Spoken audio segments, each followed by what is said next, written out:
इसीलिए मैं तुमसे ध्यान करने के लिए कहता हूं कि ये जो जीवन का जो हिडन रहस्य है ना, ये तुम्हें दिखाई पड़ने लगेगा।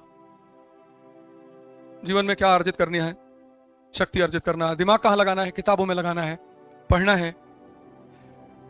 ये सारे जब सिम्टम्स तुम्हारे अंदर डेवलप होने लगेंगे ना, डेवलप ही होने लगेंगे। ध्यान तुम्हारे लिए एक लाइट का काम करता है, जैसे अंधेरे में रोशनी की भूमिका होती है, वही काम ध्यान का भी होता है। वो तुम्हें यह बता देता है कि देखो यार, ये है रास्ता, सब चीज दिखाना शुरू कर देता है वो। हमसे ज्यादा यहाँ पे हैं कई सारे लोग, बीड़ी उड़ी पीते हैं, तो मैं उनसे पूछता हूं कि हमसे ज्यादा चुनौती झेलते हो? ऐसा कोई दिन नहीं होता होगा, हफ्ता, जब ट्रोलिंग ना होती हो, जब लोग गाली ना देते हो, शायद ही ऐसा कोई हफ्ता बीतता हो। अब हम उसको बहाना बना ले कि भाई साहब बहुत टेंशन है, सुकून नहीं मिल रहा है। लेकिन ये सब चीजें जब तुम्हारे पास हो जाएंगी ना, तुमको बहुत बैलेंस कर देंगी ना, शक्ति बढ़ जाती है। कठिनाइयां कभी खत्म नहीं होंगी, शक्ति तुम्हारी इतनी बढ़ जाएगी, इतनी कि मतलब तुम्हें छोटी मोटी चुनौतियां तो ऐसे लगेगा जैसे किसी ने तुमको कह दिया कि आज रात में तुमको उड़ाएंगे। तुमने कहा हो तुम्हारा सर काट के काली गुना चढ़ाए तो कहना, तो तुम्हारी उसी चीज का वो जो, अब वो चुनौती तो है ही है, लेकिन उस चुनौती के सामने तुम्हारी ताकत इतनी ज्यादा है कि वो तुम्हारे लिए कुछ है ही नहीं। इसीलिए कल मैंने कहा ना कि संघर्ष तो चलेगा। तो ये जितने लोग परेशान है, मतलब तुम्हें परेशान होने की जरूरत ही नहीं। तुम क्या कर रहे हो, जैसे जिनको डायबिटीज हो जाती है, वो क्या करते हैं, डायबिटीज से लड़ने लगते हैं। आजकल तुम देखो चारों तरफ डायबिटीज रिवर्सल का प्रोग्राम चल रहा है। कोई रिवर्सल नहीं होता। ठीक कर सकते हो तुम, पर तुमको बहुत मेहनत करनी पड़ेगी। मतलब तुम ये समझ लो, जैसे मैं कारगिल पार्क आता हूं तो वहां मैं देखता हूं लोग 2-3 चक्कर लगाते हैं, बस कहते हैं बहुत है भैया। 2 चक्कर मतलब 3 किलोमीटर, 3 राउंड मतलब 4.5 किलोमीटर, 5 कहते हैं। डॉक्टर कहता है कि 5 किलोमीटर बहुत है ना, 15। तो 15 किलोमीटर चलने का मतलब यह है कि तुमने जो कुछ खाया है सब हजम हो जाएगा, पैनक्रियास तुम्हारी फिर से रिवाइव होने लगेगी, और उसी में थोड़ा योग ध्यान कर लिए, खाने पे थोड़ा बैलेंस कर लिए, 3 महीने का शेड्यूल होता है, तो तुम फिर से बाउंस बैक कर जाओगे। पर वो 3 महीने फिर तपस्या का महीना है। तो संघर्ष नहीं खत्म होगा, तुम उससे मत भागो। तुम लोग क्या कर रहे हो, तुम संघर्ष से भाग रहे हो कि मुझे पढ़ना ना पड़े। सुधांशु त्रिवेदी कितना पढ़ते हैं, तुम यार पढ़ने से भाग रहे हो। तुम पढ़ने से क्यों भाग रहे हो, मतलब उस उल्टा नियम क्यों बना रहे हो? तुम अपने आप को ताकतवर करते चले जाओ, तो जितनी चुनौतियां तुम्हारे सामने आती चली जाएंगी, सब छोटी होती चली जाएंगी। तुम रिवर्स फाइट करते हो, उल्टी फाइट करते हो, तुम उल्टी फाइट करते हो, उल्टी। तुम संघर्ष को खत्म करने की कोशिश करते हो, वो कभी नहीं खत्म होगा, पॉसिबल ही नहीं है, संभव ही नहीं है। उल्टे रास्ते में मत जाओ, शक्ति बढ़ा लो, और बढ़ा लो। तुम्हें अभी जितनी पता है उससे 1000 गुना ज्यादा है, लाख गुना, अरब गुना। 1000 न्यूरॉन सेल्स डेली रिलीज होते हैं, 1000, और एक न्यूरॉन सेल की ताकत होती है 80 जीबी। तो एक दिन में कितना जीबी, 80,000 जीबी।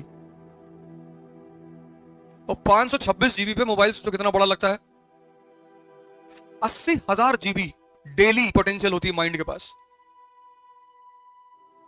पर तुम यूज नहीं करना चाहते हो। अच्छा, क्यों यूज नहीं कर पाते हो? तुमने अपने माइंड को इतनी जगह लगा रखा है अननेसेसरली। जातिवाद खत्म कर दोगे, क्यों परेशान हो फालतू में? अरे भैया हम लोग गाली दे रहे हैं, देने दो, सामने पड़ जाएंगे तो जाएंगे। अरे भैया दलित को गाली दे रहे हैं, देने दो, मुसलमानों को दे रहे हैं। वो तो ये तो अब ये दौर ऐसा चल रहा है, इतनी जनसंख्या है, अगर लोग एक दूसरे को गाली नहीं देंगे तो जिएंगे कैसे? ये देश 50 करोड़ लोगों को संभाल सकता है, 1 अरब 50 करोड़ है, 1 अरब फालतू है, 1 अरब फालतू है। अब तो महाभारत होनी ही है। तो तुमने क्या किया है, तुमने अपने मन को इतनी पॉइंट्स पे लगा रखा है, इतना भय क्रिएट कर रखा है अंदर, अपने डर, कि तुम जैसे ही पढ़ने बैठते हो, और मन चारों तरफ उलझा हुआ है, तो जब तुम पढ़ने बैठते हो तो वो एक्सेप्ट ही नहीं करता।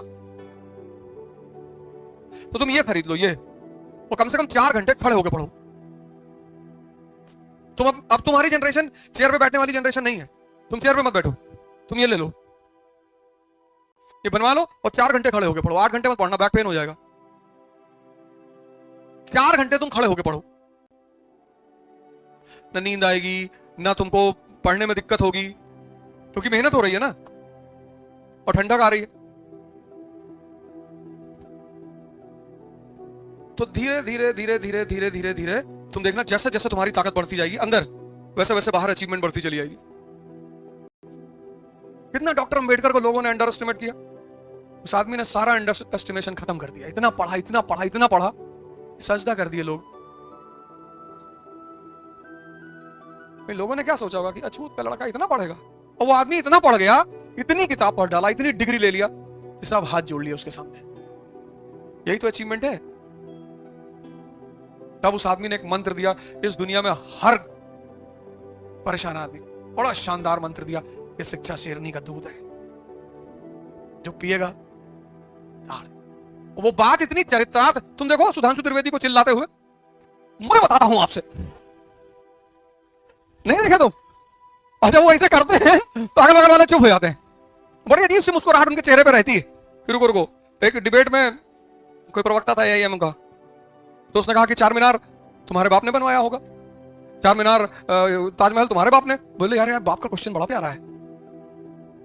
बाबर जो है मंगोल और तैमूर की फैमिली से था, उसका डीएनए हिंदुस्तान के किसी मुसलमान से नहीं मिलेगा। लेकिन अगर तुम बाप मानते ही हो उनको, चलो ठीक, तो पार्लियामेंट कोई ईसाई भारत में कहता है हमारे बाप ने बनवाया? भाई साहब चुपचाप बैठे थे और बोले तुम्हारे बाप जहां से आए थे वो कबीलाई इलाका है, वहां बांस की भी मीनार नहीं है, ये हिंदुस्तान के कारीगरों ने बनाया था। पढ़ा लिखा आदमी है ना, तथ्यों का भरमार है वो आदमी, उससे बहस करते बहुत डरते हैं लोग। एक बॉल डाली बाउंड्री के बाहर और नो बॉल, दूसरी फ्री हिट। देखो तुम्हारे सामने एग्जांपल देख लो सुधांशु त्रिवेदी को, शिक्षा शेरनी का दूध है। अंबेडकर का यह मंत्र हर उस, हम तो हमारे तुम्हारे लिए है। वो मंत्र ऐसा थोड़ी किसी जाति के लिए, वो हमारे तुम्हारे लिए, हम सबके लिए है, क्योंकि उस आदमी ने उसका प्रयोग किया, उसको सफलता मिली। हमें 39 उम्र, 39 साल की उम्र में ब्रिटेन के राजा के सामने खड़े होकर अगला भाषण दे रहा है, second round table conference, first round table conference. Hindustan के राजा महाराजा की औकात नहीं पड़ रही थी जॉर्ज पंचम के सामने बोलने की। वो आदमी जॉर्ज पंचम के सामने खड़े होकर बोल रहा था, 39 ईयर्स। तो वो हिम्मत कहां से आई थी? पढ़ के ही तो आई थी, और तुम उसी से भाग रहे हो।